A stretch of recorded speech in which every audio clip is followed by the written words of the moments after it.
Eh bien, que le Seigneur vous bénisse, que le Seigneur vous garde. Aujourd'hui, j'aurais voulu vous parler de deux sortes de pain.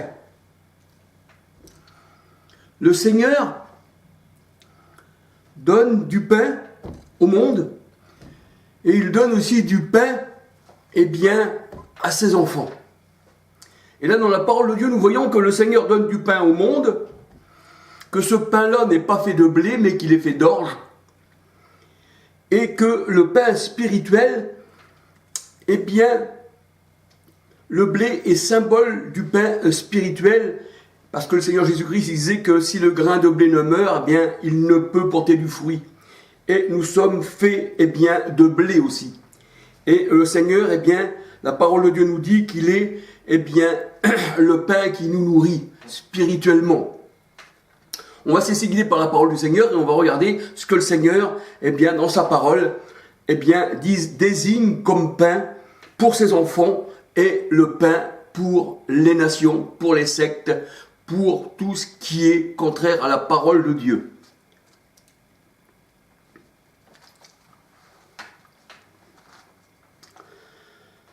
La parole du Seigneur, dans la parole de Dieu, il est dit que le Seigneur donne aux gens du monde une nourriture périssable. Et quand le Seigneur Jésus-Christ, la foule le suivait, une foule immense, voyez-vous que pour le pain périssable, il y a une foule immense. Pour le pain périssable, il y a une foule immense. Mais c'est vrai que pour le pain spirituel, qui est la petite porte qui mène à la vie éternelle, eh bien, il y en a peu qui mangent de ce pain, mais ils mangent plutôt le pain de la méchanceté, comme le Seigneur nous le dit dans sa parole. Alors le Seigneur Jésus-Christ, eh bien, était suivi par une foule immense. Et cette foule immense,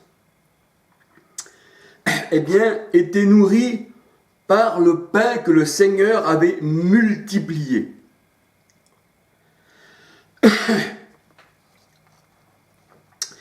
Le Seigneur disait à ses disciples, parce que la grande foule le suivait, le Seigneur disait à ses disciples, eh bien, faites-les asseoir par rangées de 50. Parce que la foule avait faim. Et les disciples disaient au Seigneur, mais comment aurions-nous assez de pain pour nourrir une telle foule? Le Seigneur, eh bien, dit à ses disciples, faites-les asseoir par rangées de 50. Faites-les asseoir sur l'herbe. Et vous savez, quand on dit qu'on fait asseoir quelqu'un sur l'herbe, c'est qu'on les a emmenés, eh bien, dans un pré. Qu'on les a emmenés là où il y a de l'herbe. Là où l'herbe est réservée pour les animaux. Parce que dans la parole de Dieu, tout est symbole. Là, l'herbe, quand les gens sont assis sur l'herbe, eh bien, l'herbe ici représente, eh bien, la nourriture charnelle pour les bestiaux, qui aiment l'herbe des champs. Alors on va regarder dans Jean 6, 10, Jean 6, 10, et Marc 6, versets 39, 40. Ils sont assis sur l'herbe. Et nous savons que le roi, au temps de Daniel, ce roi qui se disait Dieu lui-même, mais il fallait que le Seigneur, eh bien, lui fasse comprendre que c'était lui le seul roi, et que celui qui mettait, eh bien, qui faisait élever qui il voulait, c'est-à-dire, le Seigneur a dit, c'est moi qui mets les rois, mais c'est moi aussi, eh bien, qui les abaisse. Et là, eh bien, on voit que Daniel dit au roi, eh bien, voici, tu mangeras l'herbe, tu feras comme la bête, tu mangeras l'herbe des champs. Daniel 4, versets 20, 21, 22, 1 Roi 4, verset 28. Parole de Dieu, elle dit que quand le Seigneur, eh bien, il a dit à ses disciples, voici, eh bien, donnez-leur vous-même à manger, parce que là, le Seigneur, c'est lui qui multiplie les pains, mais il dit à ses disciples, donnez-leur vous-même à manger. Eh bien, la foule, après avoir mangé et être rassasiée, la parole de Dieu, elle dit, on en remplit 12 corbeilles qui restaient. Et le Seigneur, il dit, afin que rien ne se perde.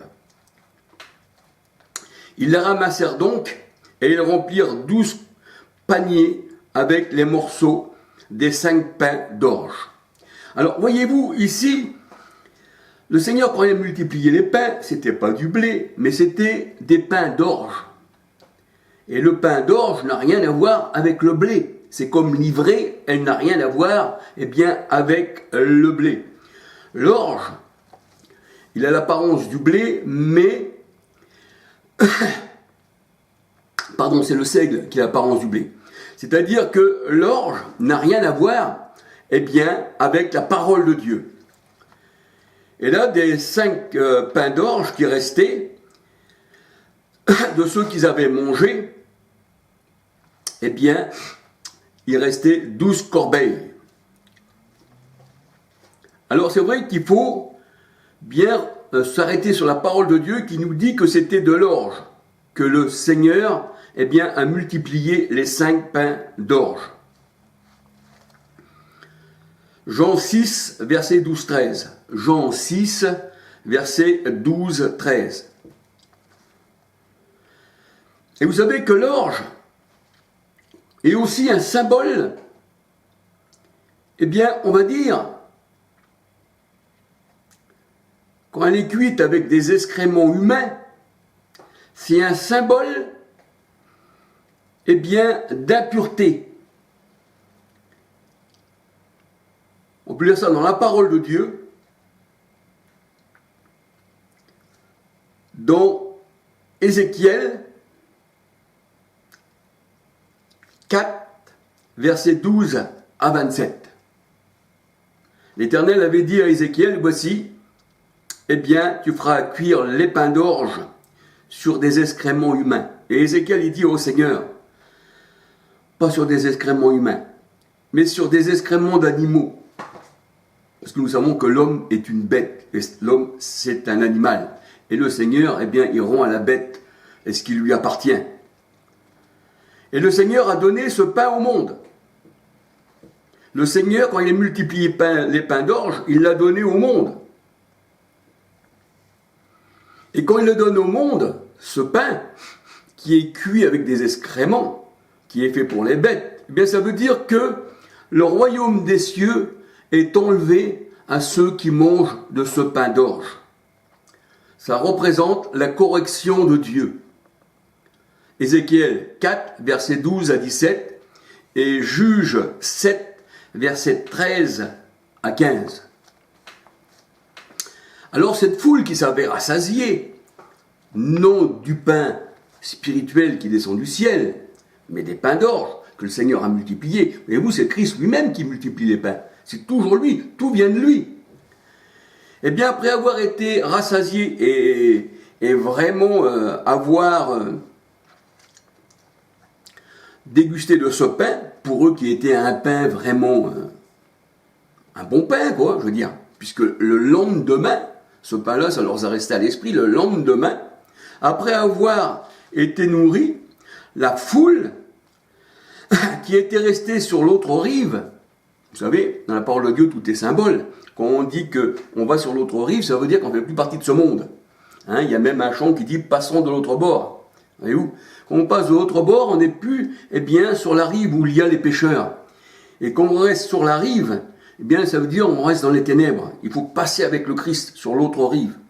Alors le lendemain, après avoir été nourri, la foule qui était restée sur l'autre rive, c'est-à-dire pour moi dans les ténèbres du monde, la foule vit qu'il n'y avait plus là qu'une seule barque, et que Jésus n'était pas monté en bateau avec ses disciples, mais que ses disciples étaient partis seuls.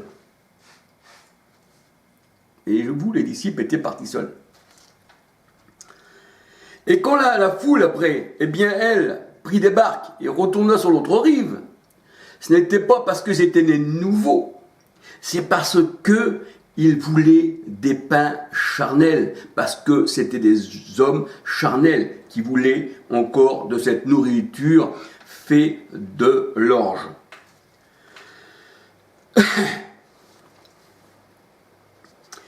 Et là, la parole de Dieu, elle dit que ces gens-là montaient dans des barques et ils viennent, ces gens-là, hein, partent pour Capernaum à la recherche de Jésus.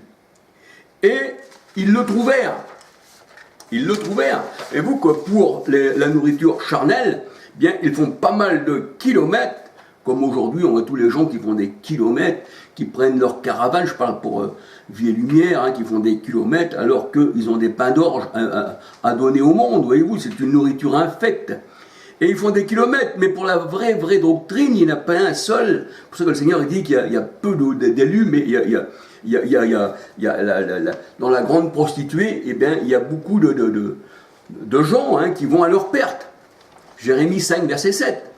Et là, quand ils passent de l'autre rive, hein, l'autre rive de la mer, là, ils voient le Seigneur Jésus-Christ, ces gens-là, ceux qui ont mangé les pains d'orge, parce qu'ils avaient été bien rassasiés. Et Jésus leur dit, je vous dis, vous me cherchez, non parce que vous avez vu les signes, c'est-à-dire les miracles, mais parce que vous avez mangé des pains d'orge, c'est-à-dire des pains qui n'est pas fait de blé. Et vous avez été rassasiés. Et le Seigneur leur dit, œuvrez non, pas en vue de la nourriture qui se perd, mais de la nourriture qui demeure pour la vie éternelle, celle que le Fils de l'homme vous donnera. Jean 6, versets 22 à 27. Voyez, pour vous, pourtant, le Seigneur Jésus a multiplié les pains, et il l'a donné à la foule. On pourrait dire que c'est Jésus qui a multiplié les pains, il l'a donné, c'est donc un bon pain. Non. Le Seigneur, il donne ce qu'on aime. Si on aime le lait frelaté, on le donnera. Le Seigneur a dit, tu as aimé le son, tu boiras du son. Le Seigneur a dit, celui qui sème le vent récolte la tempête. Le Seigneur, il donne à celui qui aime les choses. Si tu veux du vrai, le Seigneur te donnera du spirituel. Ben, si tu veux du faux, eh bien, tu auras du vin tu auras du pain mauvais, hein, qui t'emmènera, eh bien, à la mort éternelle. Et là, le Seigneur, il dit qu'on doit rechercher, eh bien, le pain d'en haut, le pain que le Christ nous donne, le vrai pain spirituel. C'est ça le vrai pain. Jean 6, versets 22 à 27.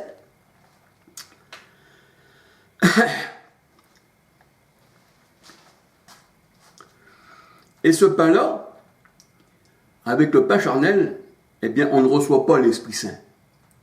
Et on n'est pas avec l'Esprit Saint. Parce que sinon, nos yeux verraient que ce n'était pas du pain qu'il nous fallait. On n'aurait pas suivi Jésus simplement pour du pain, pour le suivre pour notre corps, pour notre chair. Mais on suit le Seigneur Jésus-Christ, vu qu'il est en nous en plus. Eh bien, parce qu'il est la vie et il nous a donné le pain spirituel. Il est lui-même le pain spirituel. Donc on suit le Seigneur, non pour du pain charnel, mais pour du pain spirituel. Excusez-moi hein, si je bafouille un peu des fois, hein. Je ne suis qu'un homme, hein, puis je n'ai aussi pas le langage facile là aussi. Hein. Et là le Seigneur disait eh bien, à ses disciples, eh bien, donnez-leur vous-même à manger. Donnez-leur vous-même à manger. Et là, on voit que c'est les disciples, ils n'ont pas multiplié le pain, les disciples, que c'était le Seigneur Jésus-Christ qui a multiplié le pain, mais le Seigneur disait aux disciples, donnez-leur vous-même à manger. Ça veut dire que c'est les disciples qui ont distribué le pain, eh bien, à ces gens-là qui étaient assis sur l'herbe. Et la parole de Dieu nous dit que les disciples, à l'époque, eh bien, n'avaient pas encore, eh bien, le Saint-Esprit. Donc, c'était aussi un peu des gens charnels. Un peu comme Pierre, quand le Seigneur disait, regarde-moi Satan. Le Saint-Esprit n'était pas encore répandu. Jean 7, verset 37 à 39. Jean 7, verset 37 à 39. Et les disciples, à la Pentecôte, acte 2, 4 à 31, ils reçurent le Saint-Esprit. Et acte 1, 8, la parole de Dieu nous dit, il ne fallait pas qu'ils s'éloignent de Jérusalem. Le Seigneur n'a jamais dit qu'il ne fallait pas s'éloigner de Rome. Non, non, ne pas s'éloigner de Jérusalem. Et vous recevrez une puissance, celle de l'Esprit Saint, et vous serez mes témoins. Là, on voit que c'est le Seigneur qui disait aux disciples, eh bien, donnez-leur vous-même à manger. Donc, on peut dire que les disciples, là, se trouvaient dans une position où ils donnaient de la nourriture, eh bien, qui n'est pas bonne encore, hein, qui n'était pas encore vraiment celle que le Seigneur voulait donner, mais qu'ils avaient nourri par l'ordre du Seigneur, qu'il avait distribué, hein, qu'il avait multiplié les pains, et bien qu'ils avaient distribué cette nourriture-là à la foule. Marc 6, verset 37. Alors, pour le pain charnel, on peut lire tout, hein, on peut lire tout Jean 6, verset 1 à 27. Jean 6, verset 1 à 27. Pour la nourriture charnelle. Jean 6, verset 1 à 27. Et pour la nourriture spirituelle, lire Jean 6, verset 31 à 63. Là, c'est la nourriture spirituelle. Jean 6, 31 à 63, nourriture spirituelle. Jean 6, 1 à 27, nourriture charnelle. Et si on lit tout Jean 6, eh bien, si on lit tout Jean 6, hein, Jean 6, 1 à 63, nous voyons que le Seigneur il nous parle de deux nourritures différentes. La charnelle et la nourriture spirituelle.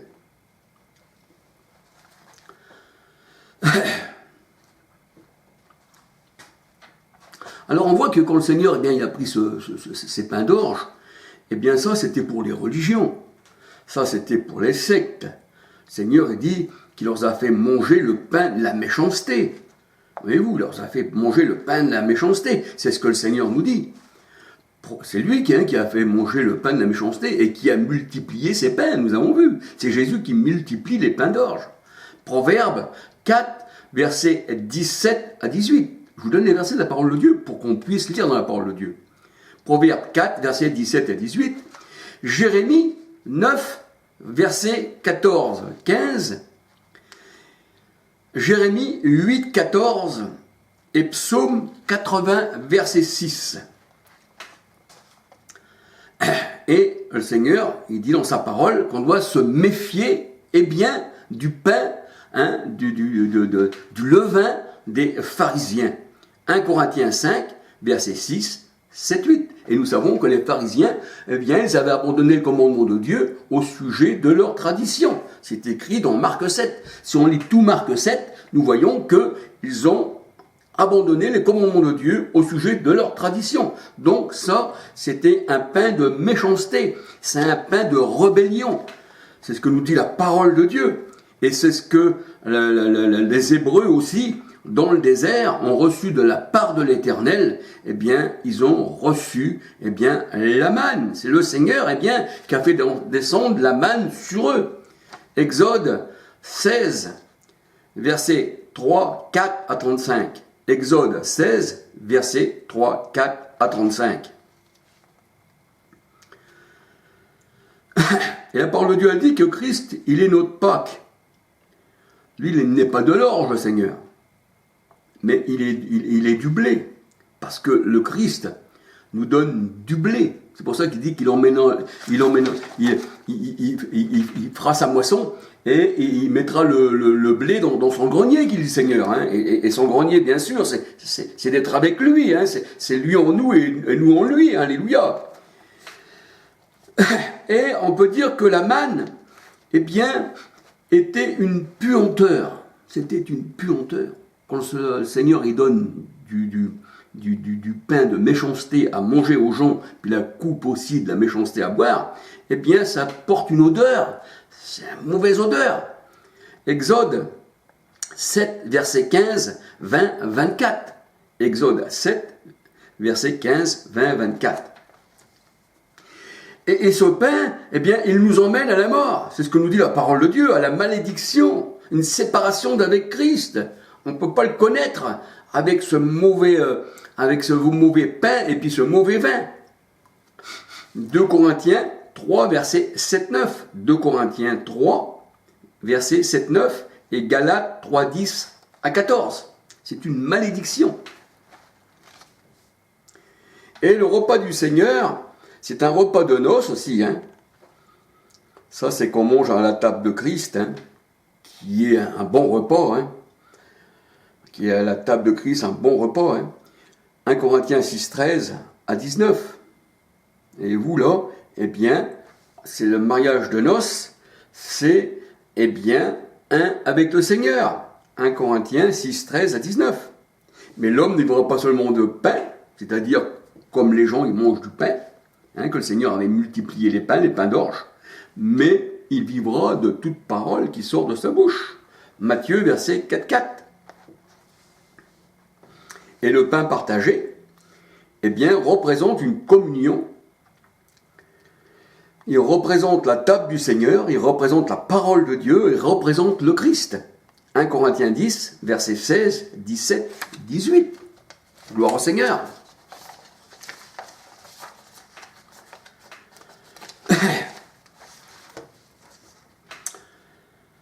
Il y avait une femme,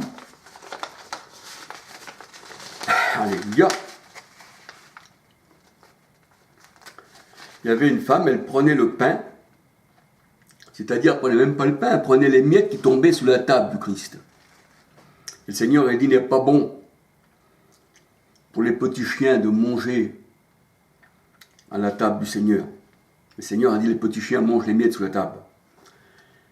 Eh bien, cette personne-là, elle avait tellement de foi au Seigneur, que même les petites paroles du Seigneur qu'elle pouvait écouter peut-être même de loin, eh bien, pour elle, c'était une nourriture, eh bien, qui l'a emmenée jusqu'à dans la vie éternelle. Il ne suffit pas de grand-chose. Il suffit de se rassasier, même des miettes, de la table du Seigneur. Alléluia. Le Seigneur dit aux femmes, ta foi est grande, eh bien, qu'il t'advienne ce que tu veux. Et dès ce moment, sa fille fut guérie. Matthieu 15, versets 22 à 28. Et cette femme-là, il est vrai, eh bien, elle se rassasiait de la table